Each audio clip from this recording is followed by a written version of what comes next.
Boa noite a todos. Mais uma vez aqui nas nossas quartas-feiras para aprendermos junto com o irmão X nesse livro maravilhoso do Pontos e Contos. Vamos entrar em sintonia com a espiritualidade, pedir a nossa mentoria, muita luz e muita paz. Mestre de infinita bondade, mais uma vez aqui estamos, com o coração aberto, com a mente aberta, querendo aprender através do irmão X, os teus ensinamentos. Ajuda-nos, Senhor, a encontrar em nós tudo aquilo que precisa ser transformado para nos melhorarmos a cada dia. Ao mesmo tempo, pedimos por todos os nossos irmãos que não podem estar aqui nesse momento conosco fisicamente, mas estão no objetivo, na vontade de querer crescer, por tantas impossibilidades que a vida coloca, de saúde, de doença, de tantas situações de conflito, que o Senhor possa intervir e dar a cada um aquilo que mais necessitam. Lembramos especialmente do nosso irmão Air, que está sempre aqui conosco.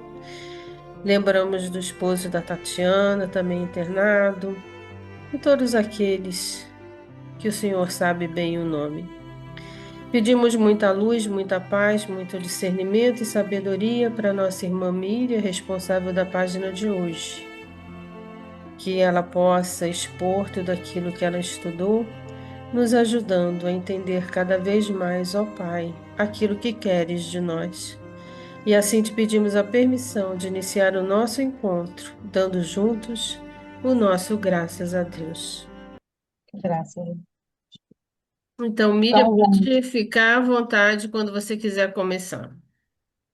boa noite a todos, né? De novo, vamos continuar o nosso estudo de quarta-feira de pontos e contos, psicografado por Chico Xavier, com nosso irmão X. E o tema de hoje, a questão 26, vai falar da serva nervosa. Eu vou ler o, o texto e vamos, sem muita informação, vou apenas ler para a gente, no final, comentarmos sobre que cada um viu, que mais impactou, o ponto de vista de cada um sobre a lição de hoje, ok? Então, vamos ao texto. Então, aqui nós temos uma personagem central, que é a Dona Mercedes Nunes. Dona Mercedes, uma mulher chamada Tarefa da Mediunidade, mas não consegue se adaptar ao serviço espiritual. Apesar de ouvir e ver os espíritos, ela se considera incapaz de atender ao chamado por conta do seu sistema nervoso frágil. Alega sentir medo e mal-estar diante de maus sofredores e teme ser sobrecarregada pela demanda espiritual. Dona Mercedes, ela, como diz a apresentação do texto, ela foi aquela pessoa que teve tudo, né? Ela foi chamada com todas as ferramentas dela pronta para o trabalho. Mas ela se sente um pouco insegura com relação a isso, não se sente capaz, mesmo assim, os seus amigos que cercavam, né, tentavam convencê-la para ver se ela para tentar entender o porquê da renúncia dela, né? Aí os companheiros de doutrina falavam com ela, despertando a noção da responsabilidade. Os benfeitores desencarnados também aconselhavam, fazia apelos para ela ter uma iniciativa com relação a isso, né? Que ela visse aquilo de um ponto de vista mais positivo. Porém, Dona Mercedes, não obstante a nobre qualidade que lhe exorna o caráter, não se conformava. Era uma boa mulher, uma pessoa bondosa, caridosa, porém, ela não se sentia capaz de exercer isso em atitudes. Ela tinha bom coração, tinha boa vontade em relação a querer fazer a situação, mas ela não conseguia abrir mão daquela situação na qual ela se sentia incomodada. E aí continua. Eles perguntavam para ela, quer dizer, ela se dizia extremamente nervosa e não se dizia, não me resigno a determinada situação. Ela não aceita essa situação. Ela não aceita que, como às vezes a gente coloca, né? Ah, eu não pedi para ter isso. Eu não pedi para nascer, eu não pedi para ser assim, eu não quero isso na minha vida. Esse negócio de mediunidade é muita responsabilidade, eu tenho que abdicar de muita coisa, e aquilo tudo que a gente já ouviu, blá, blá, blá, blá. E aí ele continua, mas a senhora não vê entidades espirituais? Não lhes houve advertência direta? Perguntava um amigo bem intencionados, mas a senhora está vendo, a senhora vê direto. Ela fala, sim, sim. Ela respondia. Os espíritos conversam comigo naturalmente. Eu ouço-lhe palavras sábias e amigas. Registro-lhe os convites generosos. Explica-me os impositivos do trabalho. Ele salienta a tarefa depositada em minhas mãos. No entanto, vejo-me incapacitada em vista do sistema nervoso deficiente. E ela continuava. A visão de almas sofredoras, de pessoas doentes, me apavora. Causa-me inconhecível mal-estar e indizível temor. E, por outro lado, caso se operasse o meu desenvolvimento mediúnico, de modo que eu satisfazer as filas intermináveis de mendigos, aflitos e desesperados, da sorte que me vão cercar mesmo neste mundo. Ah, realmente não posso, não me sinto preparada. Diante de tal rogativa, né, ela falou de uma maneira tão determinada que os melhores amigos se recolhiam ao silêncio, desapontados. Os amigos, nesse caso, já estavam sem, sem saber mais o que dizer a ela. Ela tinha mediunidade ostensiva, tinha tudo para dar certo, mas ela se recusava. Vou beber só uma aguinha aqui, gente.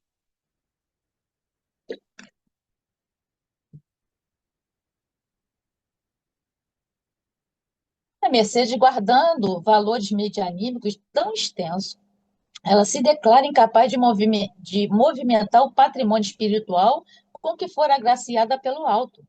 Que fazer se não aguardar a renovação de atitudes? Será que essa renovação de atitude vai acontecer por parte dela?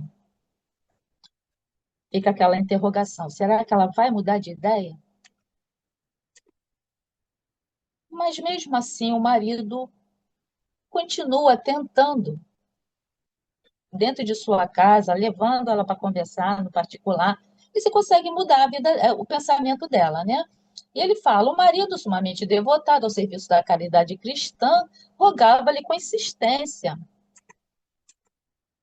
Mercedes, por que não nos consagramos à missão da fraternidade e da luz? Não concorda, querida, que a inexistência de filhos em nosso jardim conjugal é o forte argumento a favor da minha interrogação?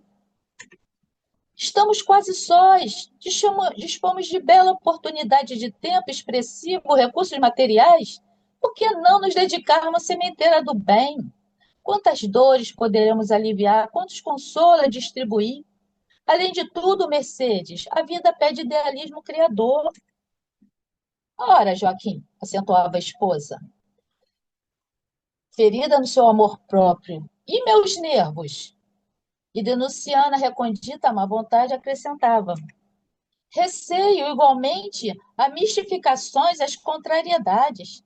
Abertas as portas de nossa casa às discussões públicas, não teríamos sossego.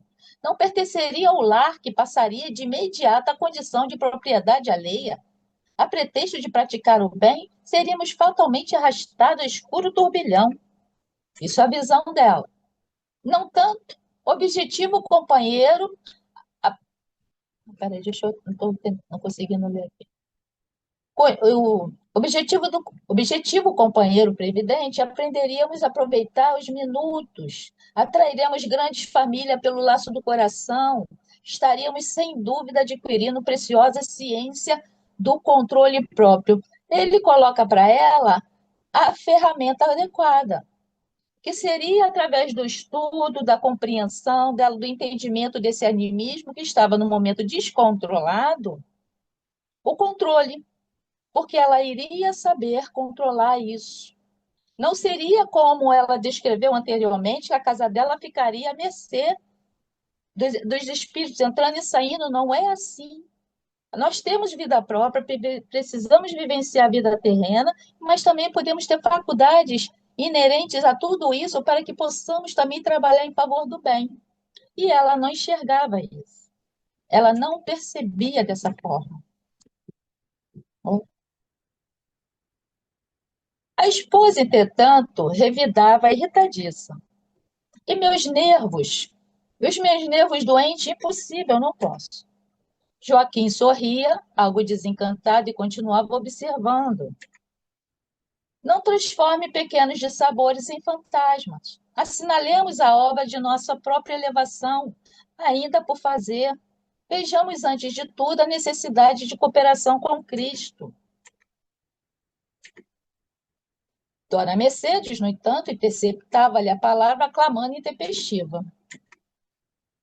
Minha saúde não permite, não disponho de fibratura nervosa para tolerar a contemplação de entidades desequilibradas de outro mundo, nem resistência para acomodar-me com enfermos. Com enfermos, Positivamente, não posso.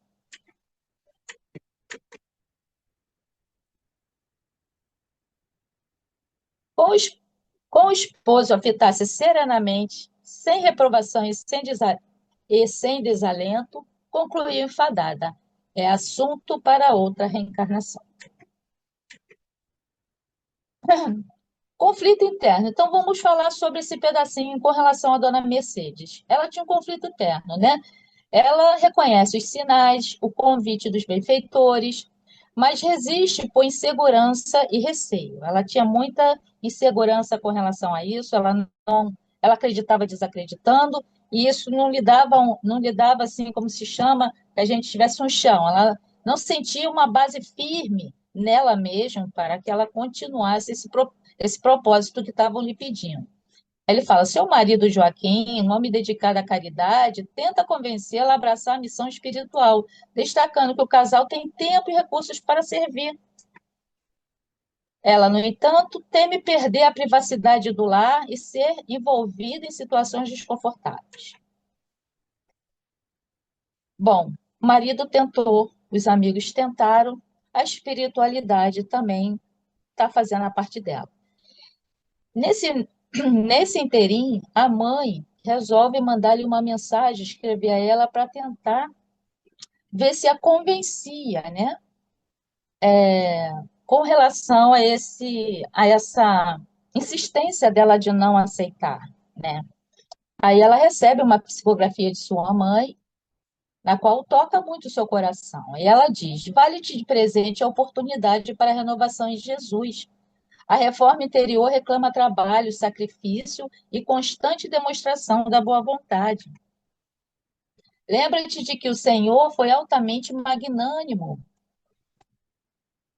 para contigo, abrindo as portas de soberanas edificações espirituais. Acalma os impulsos nervosos e coopera com teus irmãos na fé, alicerçando o futuro divino. Ninguém trai impunemente os deveres essenciais a cumprir.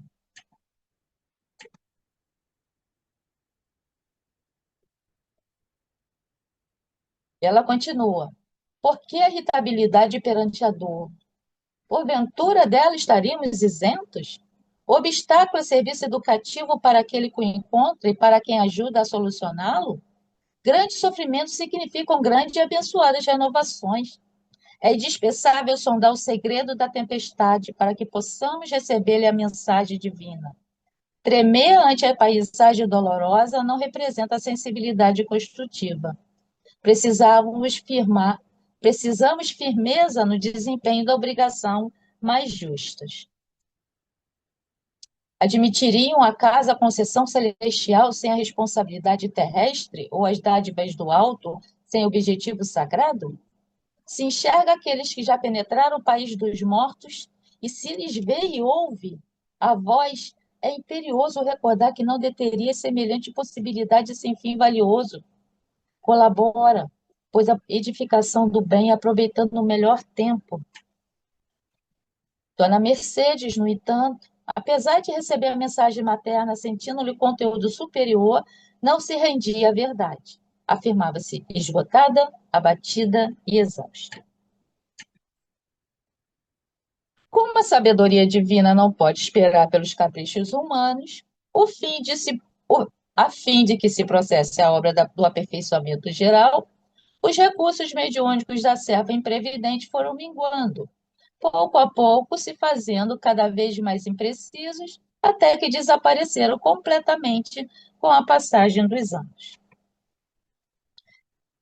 Rolava-se os dias devagarinho e Dona Mercedes prosseguia atenta aos caprichos pessoais. Continuava crente, recordava os fenômenos observados por ela mesma. Ela continuava acreditando no espiritismo, porém não comigo. Joaquim se dedicava quanto lhe era possível ao bem dos outros. A esposa refugiava-se nos pontos de vistas que lhe eram peculiares. Não desejava preocupar-se nem responsabilizar-se, para não agravar os padecimentos do corpo demasiadamente sensível. O tempo, entretanto, carregou-se de transformar-lhe a concepção doentia. Quando a velhice lhe bateu à porta, Joaquim partiu em primeiro lugar, com a paz do trabalho fiel ao campo até o fim do dia. Começou então a rude prova de Dona Mercedes. A saúde amortalha-lhe a alma na viuvez imprevista. Onde se ocultava agora o companheiro carinhoso? Sentia-se amargurada, sem ninguém. Estava em repouso físico no lar silencioso, adornado e calmo, como sempre desejara. No entanto, não conseguia pacificar o íntimo. A solidão assusta. Suspirava pela companhia de alguma afeição anônima que lhe mitiga a fome da fraternidade. Pretendia ver o esposo e receber-lhe a palavra amorosa e conselheira. Como retomar a possibilidade possibilidades mediúnicas de outra época? Inquiria Tristonha. Faces engelhadas, sob rala cabeleira de neve, muito trêmula e esperançosa, dirigiu-se ao velho grupo doutrinário, na ânsia de ouvir a mãezinha de novo, já que lhe fizera inacessível a palavra do companheiro. Reuniu-se apenas com a médium da casa e mais duas irmãs. Pedia mensagens mais íntimas, em renovada orientação materna, de modo a solver seu problema mediúnico. Finda sentida a prece, a genitora prestimosa tomou a palavra com saudações afáveis e doces. Dona Mercedes, aos prantos, expôs o martírio do coração atormentado. Queria repossar-se da clarividência. Aguardava ansiosa o instante de rever o esposo envolvido em inovidável e contribuir à missão da verdade e da luz. Agora ela queria reaver tudo isso. A entidade afetuosa e terna quietude deixou que a filha derramasse todo o fel que lhe represava a alma ulcerada e respondeu, por fim, em voz triste. Ah, Mercedes, por mais de 20 anos convidei teu coração à redentora tarefa. Por que te demoraste tanto na decisão? Agora, filha, o dia está quase findo. Enferrujou-se a enxada, sem a necessária e bendita utilização. Não quiseste nem mesmo combater impressões nervosas, vagas e infantis, acreditando mais na moléstia que na saúde. O tempo não podia esperar por ti agora, é necessário que você espere pelo tempo. Deus meu, exclamou a viúva amargurada, será mesmo possível? E ante as lágrimas convulsas, respondeu a mãezinha angustiada. Sim, minha filha, não te posso enganar com um falso conforto. Agora é assunto para outra reencarnação. A mensagem espiritual desse estudo de hoje.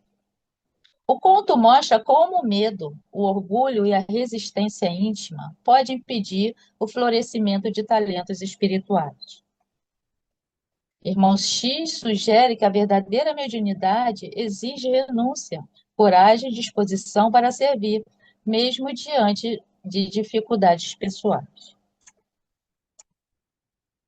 Lição central: a mediunidade é uma dádiva que requer esforço, disciplina e entrega. O nervosismo de Mercedes simboliza os bloqueios emocionais que muitos enfrentam ao serem chamados para tarefas espirituais. O conto convida à reflexão sobre o papel do livre-arbítrio e da responsabilidade diante das oportunidades de crescimento espiritual. E assim finalizamos o nosso estudo de hoje, com essa reflexão com relação a essa grande ferramenta que nos é dada de crescimento e de aprimoramento espiritual, que muitos renegam, e aqueles que as aceitam, agradecem do fundo do coração pela oportunidade. E vamos elevar nosso pensamento levar nosso pensamento a Deus com essa reflexão, agradecendo ao Pai por essa oportunidade de ter a possibilidade de exercer essa tarefa. Sabemos que a mediunidade é de todos, mas alguns têm a possibilidade de estender um pouco mais essa ferramenta em caridade aos outros, facultando não só a vida, ajudando aos espíritos inferiores, como aos encarnados também, através da sua sensibilidade. A gente agradece, Senhor, aqueles que estão usando a sua ferramenta em benefício do bem. Somos muito gratos pela possibilidade de tê-las como alavanca espiritual e emocional, assim como termos em condições de estarmos em contato com espíritos maiores e receber deles orientações. Gratidão, Senhor, pela oportunidade de podermos tê-la. E sendo assim, Senhor, agradecemos a espiritualidade que faz com que isso chegue a nós, através dos seus cuidados, assim como temos alegria e gratidão de conselheiro conosco, nos amparando e nos ajudando sempre. Os nossos espíritos que nos cercam como tutores, amparadores, aqueles que estão trabalhando na obra de Jesus junto conosco para um bem maior, não só nosso, Senhor, mas queremos que muitos se beneficiem dessa graça. Gratidão, Senhor. Obrigada, Jesus, por nos esclarecer tanto sobre esse fato, que a caridade é que a salvação de todos e de tudo. E a Deus por nos doar estarmos nesse tempo em condições de entender que essa ferramenta é uma alavanca, uma alavanca da elevação moral, espiritual, e que possamos utilizá-la da melhor forma possível. Gratidão a todos vocês por nos proporcionar esse momento. Sendo assim, Senhor, dando graças a Deus hoje e sempre. Graças a Deus. Muito obrigada, Miriam, por nos trazer essa página. Fica a palavra aberta. Quem quiser falar, só abrir seu microfone. Página lindíssima e que muito nos faz pensar, né? A gente ouve muito quando a gente está à frente de uma casa, as pessoas chegarem dizendo, mas eu não pedi por isso, mas eu não queria isso. Lê do engano, nós pedimos. E tudo que essas pessoas que assim agem não sabem é o quanto elas já foram preparadas na espiritualidade antes da sua reencarnação para viverem esse momento. E o quanto elas continuariam sendo preparadas se aceitassem a tarefa assumida na espiritualidade. Infelizmente, muitos, como a nossa irmã, têm a suspensão do seu dom e até mesmo às vezes a perda total, que foi o caso dela, né? Então, nós não precisamos de receio, porque o trabalho, a gente tem que encarar que ele não é nosso, o trabalho é de Jesus. Precisamos, sim, estar amparados por uma casa séria, com um trabalho sério, porque lá continuaremos sendo, pela espiritualidade e pelos companheiros do plano físico, sendo orientados, amparados e juntos vamos crescendo. E todos esses medos e essas inseguranças vão se dissipando. É uma profunda reflexão a todos aqueles que percebem um resquício maior de mediunidade em si, porque médium todos somos, não todos ostensivos. Não pulemos do barco, mas vamos remar juntos, porque juntos nós conseguiremos realmente alcançar a luz e o ideal que Jesus trouxe para cada um de nós quando nos deixou ter este dom, né? Então, que a gente possa, assim, pensar bastante nisso. Não tenhamos medo. É um trabalho belíssimo. Como é bom abraçar, como é bom consolar, como é bom levar esperança àqueles que estão em sofrimento, àqueles que acham que está tudo perdido. É maravilhoso, é uma sensação indescritível. Gratidão pela página de hoje. Muito bom, Miriam.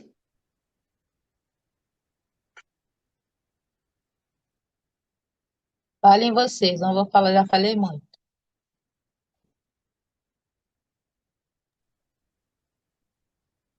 Essa página faz a gente refletir sobre a questão da responsabilidade. É claro que é uma página que fala em relação à questão mediúnica, né?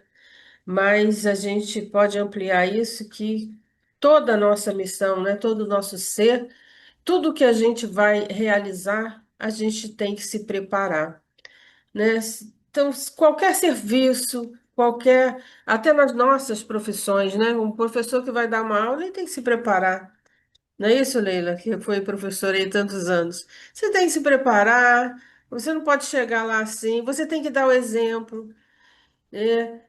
Quem trabalha com a voz tem que cuidar da voz para poder cantar, senão vai perder na hora de cantar como é que fica, quem está no coral, quem trabalha com a imagem, com o corpo. Então, assim, é claro que tudo aquilo que a gente assume como um dom, é óbvio que a gente recebe, a gente tem uma responsabilidade diante daquilo. É um cirurgião que vai enfrentar uma cirurgia de 12 horas, e a enfermeira, se eu de manhã tenho que estar cedo para colher sangue, porque eu sei que as crianças estão em jejum, então eu tenho que acordar mais cedo, eu tenho que já tomar meu café antes, porque eu sei que depois, na época que eu estava ali no aquário cuidando das crianças, eu tinha muito essa consciência. Eu falei, eu não posso chegar lá sem tomar café, porque eu sei que quando eu começar, vou engatar até 11, meio-dia, e aí eu não vou parar. Já tenho que levar minha garrafinha de água. Então, quer dizer, precisa o quê? Precisa preparação, precisa planejamento, né? Então, a gente vê aí nesse conto, né, que o irmão X traz, essa irmã que não quis se preparar, né? Teve nessa vamos dizer, uma certa preguiça, vamos dizer, de preparação e se refugiou no sou nervosa. Mas se eu sou nervosa é um aspecto, como tantos que pode acontecer na nossa vida, que a gente tem que dar conta dele. Porque, na verdade, eu sou nervosa porque ela falava isso, parece que isso era um problema do outro, né? É o outro que deixa eu ficar nervoso, ou é a espiritualidade que me deu nervosismo? Não, eu sou nervosa, isso é um problema meu. Eu tenho que resolver isso. Então, realmente, essa página é belíssima, né? Para a gente refletir muito sobre nós mesmos nessa nossa caminhada de transformação. E, na realidade, o remédio para o nervoso dela era o trabalho. Ela continuaria cada vez mais nervosa por se abster de tomar o seu remédio. E o remédio era esse trabalho de doação, né? Porque, realmente, se você não se prepara, você fica desequilibrado com todas as informações. Chegam mensagens e você visualiza, gera um desequilíbrio. O remédio seria o quê? O trabalho sério, né? Dentro do aconchego de uma casa, seguindo verdadeiramente os passos do Trump, tudo isso ia se afastar. Seria só na hora certa, no dia certo, com as pessoas certas. Então, ela deixou de tomar um remédio. Tanto é que ela continuou nervosa a vida inteira e ficou na pior, né? Porque depois não tinha nem o companheiro ali, tão companheiro. Ela Ela teve perdeu, um outro prêmio, um companheiro, muito companheiro. E ela desperdiçou. ela perdeu a oportunidade, ela achou que era o que deixava ela nervosa era o acontecimento, né, do animismo que ela tinha, mas que na verdade ela também não quis ficar boa, porque para ela seria né, um alerta para tipo assim, agora você está bem, você pode vir, então não me interessa ficar boa. Eu prefiro me esconder atrás disso para dizer que eu não quero o trabalho. Ela não tinha coragem de dizer que não quero. Ela botou culpa em alguma coisa. E é o que muita gente faz. Ah, não posso.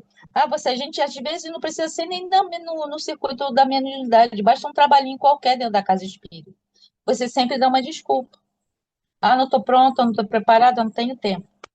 Então, isso aí acontece sempre, É o né? desculpismo, né? Outro dia É, alguém me parou para dizer assim: olha, mas eu não posso mais fazer um estudo, mas eu não posso mais não sei o quê. Eu falei: você pode encher um copinho de água? Você pode pegar uma vassoura? Você pode colocar a cadeira no lugar? Eu falei: então, tudo é trabalho.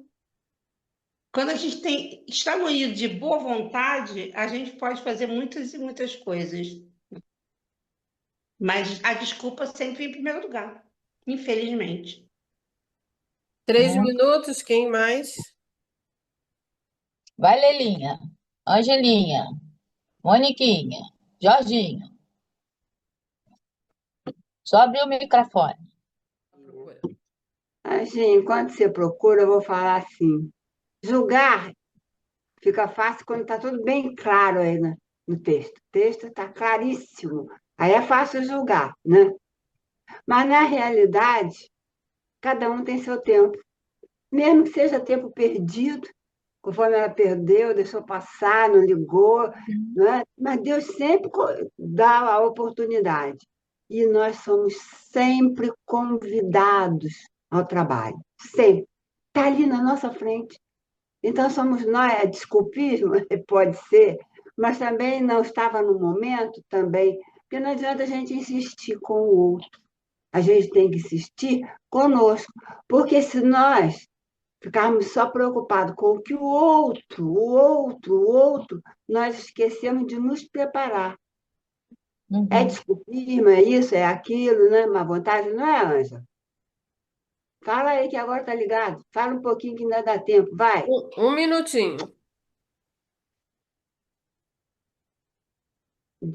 Deus dá sempre oportunidade. Sempre, somos sempre chamados. Está aí ó, na frente, está no caminho. A gente tropeça na pedra porque quer. Quando a gente não quer, nada impede. A gente vai, segue em frente. Eu cansei, quando começou a acontecer comigo, eu dizia que não queria. Eu falei, não, eu falei, não quero isso pra mim, não. Aí a vozinha na cabeça, né, falou assim, ué, tu trabalhou, tu estudou, tu fez de tudo para chegar agora, você dizer que não queres? Aí eu, hã? Eu falei com as minhas palavras, mas a palavra que ele usou foi uma maneira antiga, sabe, de falar. Agora que tu tens, não, tu não queres, negócio assim, ele falou com uma maneira estranha. Aí a maneira dele falar, eu parei.